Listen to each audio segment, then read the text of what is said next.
حج کا دوسرا دن 9 ذی الحجہ، یہ ہے بڑا اہم دن۔ نماز فجر کے بعد مینا سے عرفات کو روانگی، مینا سے عرفات تقریباً 12-14 کلومیٹر کا فاصلہ ہے۔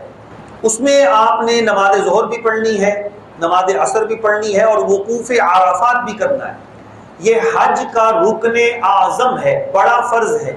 آج کے دن عرفات کے میدان میں ٹھہرنا اور آج کے دن ہی حج کا خطبہ بھی پڑھا جائے گا۔ وقوف عرفات کا جو وقت ہے وہ ہے سورج کے زوال سے، یعنی ڈھلنے سے لے کر اگلے دن کی صبح صادق سے پہلے تک۔ جو بندہ 1 منٹ کے لیے بھی عرفات کے میدان میں پہنچ گیا، حتیٰ کہ بے ہوشی کی حالت میں بھی چلا گیا، اس کا حج ادا ہو جائے گی۔ اور جب عصر کا وقت ہو جائے تو عصر سے لے کر سورج کے ڈوبنے تک قبلہ شریف کی طرف منہ کر کے کھڑے ہو کر دعا کرنا، یہ سنت مبارکہ ہے۔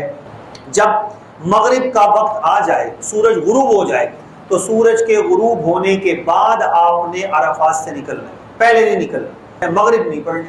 مغرب آپ نے مزدلفہ جا کے پڑھنی ہے، مغرب اور عشاء دونوں نمازیں آپ نے مزدلفہ میں پڑھنی ہیں۔ مزدلفہ رات کے 2 بجے بھی آپ پہنچے، پھر بھی آپ نے مغرب اور عشاء اکٹھے پڑھنی ہیں اور ادا ہوگی، چونکہ آقا کریم صلی اللہ علیہ وآلہ وسلم نے آج کی رات مغرب اور عشاء کی نمازیں اکٹھی ادا کی۔